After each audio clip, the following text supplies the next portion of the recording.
we've just been flagged down of an individual over by Jack in the Box that's holding a sign up that has profanities on it. We'll be en route to check it out. 10-4, you advise the sign has profanities on it? Yeah, the sign the gentleman's holding up has an iPhone that's attached to it, and it's got in very large letters different profanities.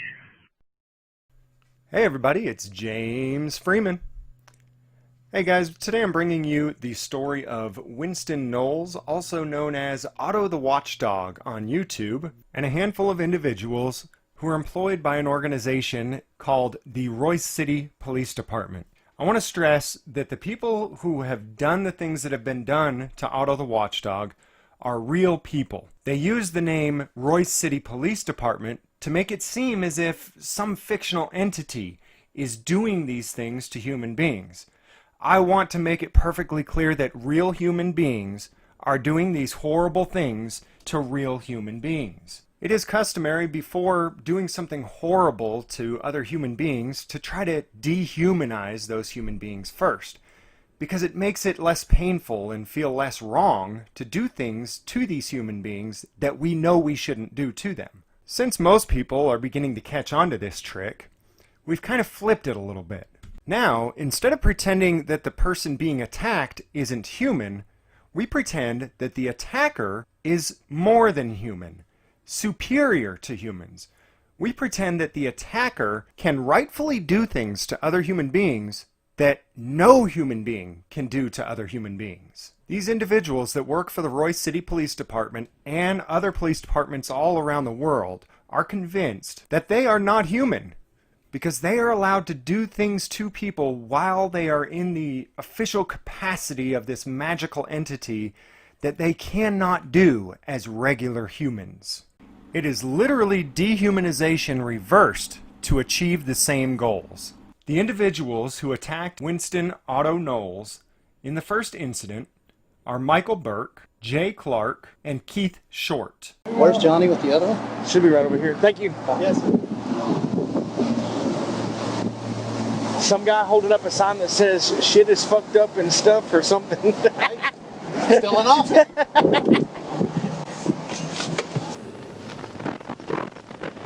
742. I'll be out with that other subject. Be North Service Road 548.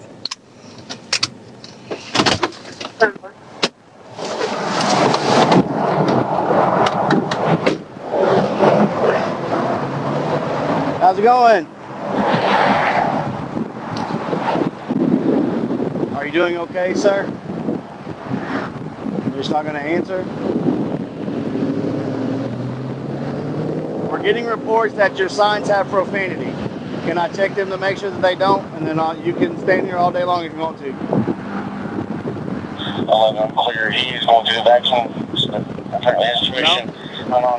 You're not going to speak? The weekend. State he had permission. 10-4, I'll show you quick. 742. 711. Go ahead and head over here.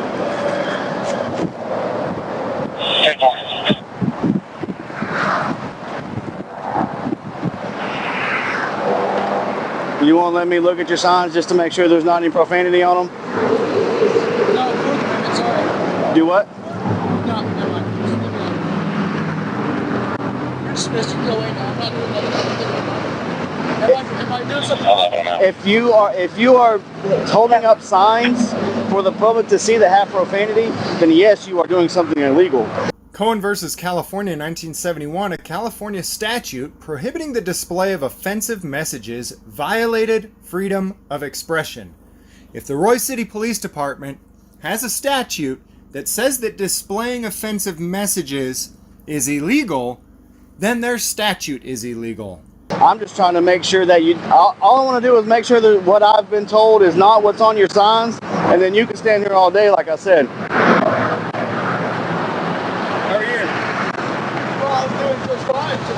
And I've already heard you say a cuss word once, so...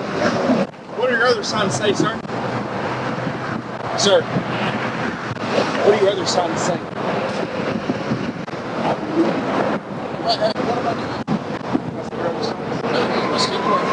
Sir, you got the complaints, you got the profanities. Okay. Okay. You let me know your signs.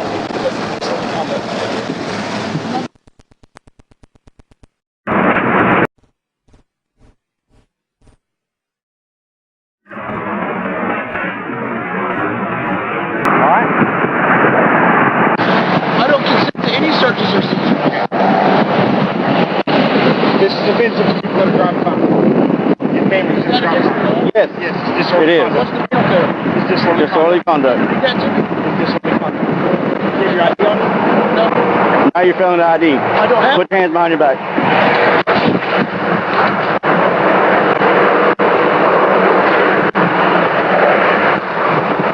Roll over.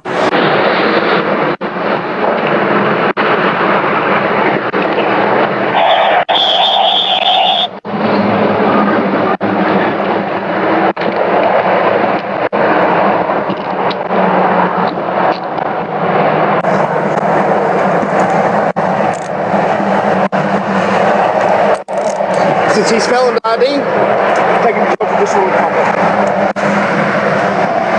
Hello, Nico. I would like to speak to the supervisor right now. The supervisor is the one that's right here talking to you, so I would like to speak to his supervisor. As far as I understand, I have not committed a crime today. when we're here answering a complaint and you refuse to identify yourself, that is a crime. Texas Penal Code 38.02, failure to identify. A person commits an offense if he intentionally refuses to give his name, residence, address, or date of birth to a peace officer who has lawfully arrested the person and requested the information. When we're here answering a complaint and you refuse to identify yourself, that is a crime. 726, I'm out with them. When you're displaying these signs and people are calling because it's offensive to them, that is another crime. Here's a few audio excerpts from Cohen versus California, where the Supreme Court ruled that offensive speech is protected speech. What this young man did was to walk through a courthouse corridor in Los Angeles County on his way to a courtroom where he had some business. While walking through that corridor, he was wearing a jacket upon which were inscribed the words, "Fuck the draft." Also were inscribed the words, "Stop war," and several peace symbols. When he entered the courtroom, he took off his jacket and held it folded.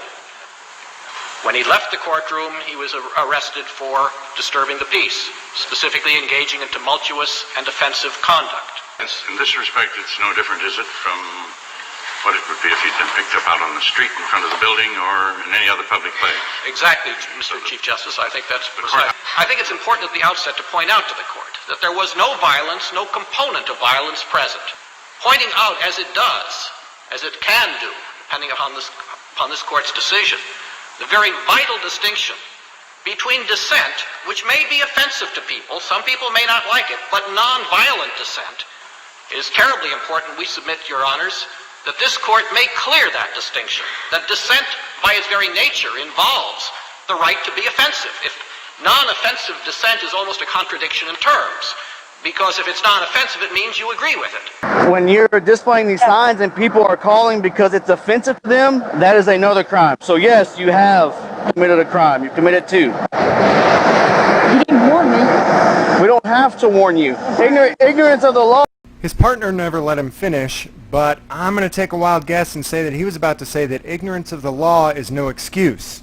So now that I've shown you that these individuals, Keith Short, Jay Clark, and Michael Burke, are ignorant of the law, I'm sure you're curious what these men will have to do to make restitution to the individual that they harmed through either their ignorance or their maliciousness. I'll give you a hint. It starts with a nothing and it ends with a nothing. I asked you politely to see your signs, and you said no. Consent to any searches or seizures of my property or my person. I'm not. You ain't gonna fit in that. We're not going to have a court right here. No. Is that your cell phone and tripod? If it's not, I'm gonna leave it sitting here. If it is, I'm gonna take it and put it up so somebody doesn't steal it. But if you want to act this way, I'll leave it sitting here and let somebody steal it. Why would you do that? Okay. We don't know who the stuff that is. Yep. Okay. I have a question. What am I being arrested for? Disorderly conduct, and failed ID. Ask questions. You had opportunity to ask things right. You know what? Nobody even asked me to identify. All you did is ask me if I had ID. Let me explain something to you, young man. We're not holding court on the side of the road with you, okay? Well, you're arresting me. We're not holding court with you on the side of the road. I have handcuffs. Any questions you have, you can ask the jail or you can ask the court. You gonna get up? I can't. Okay. Roll back over and I'll help you out. I'm not sure if I can do that either. I would like to see your supervisor right now before you assault me any further. We're not. I am being assaulted. I have not committed a crime. I have not committed a crime. Get up. I have not committed a crime. I can't get up. You're hurting me. You're hurting me. Then get up. I cannot get Then up get like up. this. I can't get up like this. When they lift you up, I'm trying to get up. Please get up. Well, assist me up instead of trying to. We're trying to help you up. Lift you up. Yes, you are. I've seen the game before. Roll up to your knees and they will assist you up. Roll up to my knees. I'm a fat man. Okay. Help me to my knees. We already have one. All over when you want. Now they'll lift you straight up. Stand up. Okay, help me up.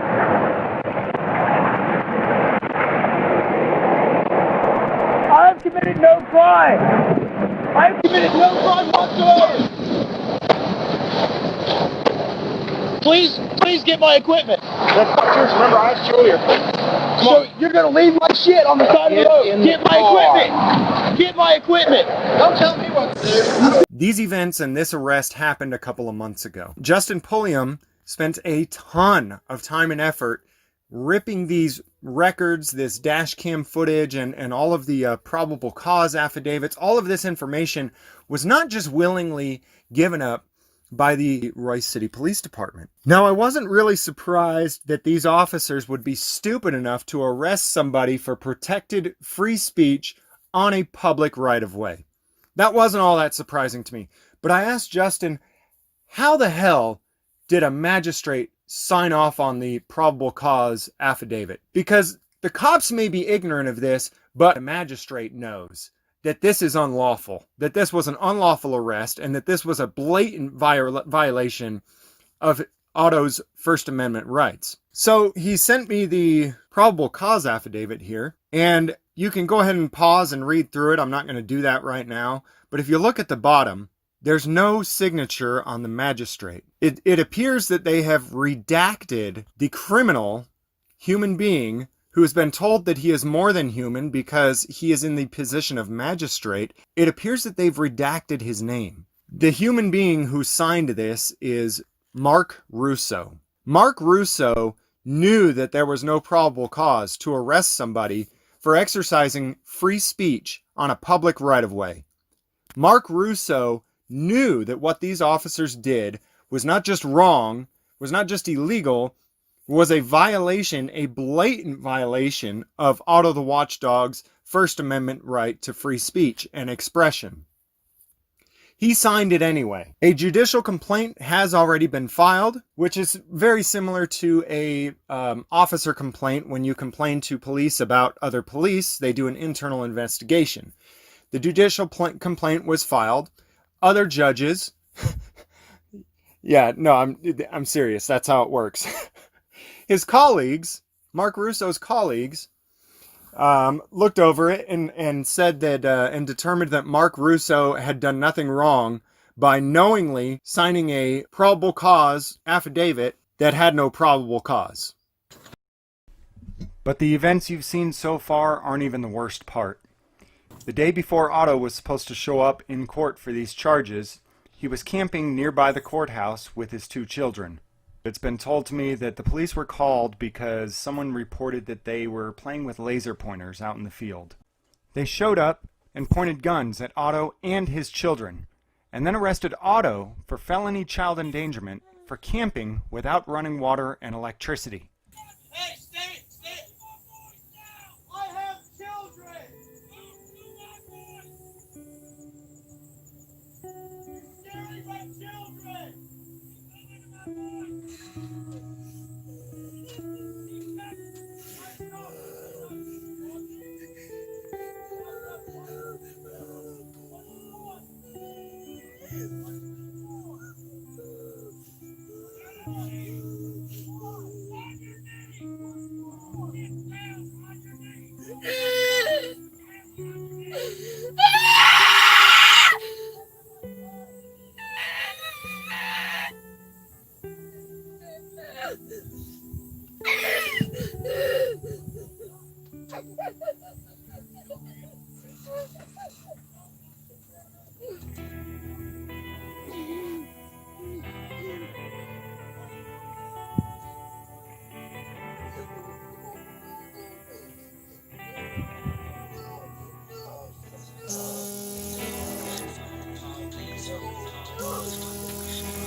away from me!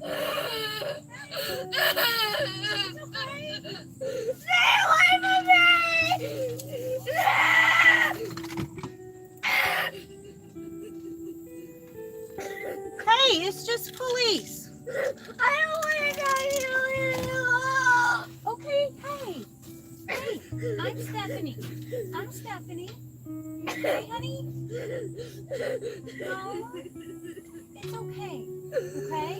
I promise. I promise I'm not going to hurt you. I promise. I want to make sure you guys are okay. Okay? What's your name? You don't want to tell me your name? Are you okay? What's wrong? He's not going to jail.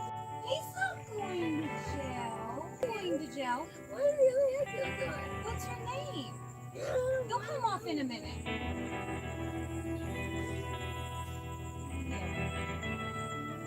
What's your name, honey?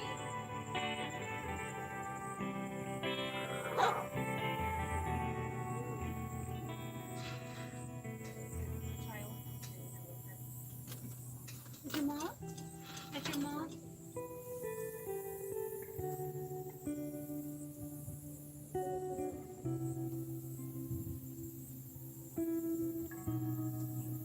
Hi, this is Dr. Osborne. Hi, okay, so you're a mom. Okay, you know where your kids are at, right? You know where they're at. Okay, let me tell you where they're at. Let me tell you where they're at. They are in the middle of a field.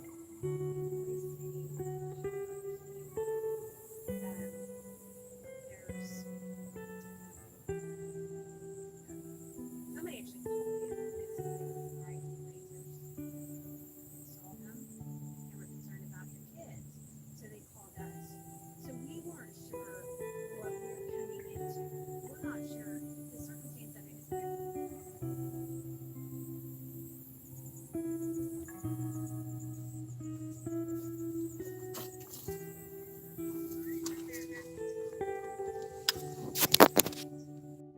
Well, here, hang on one sec. When we figure out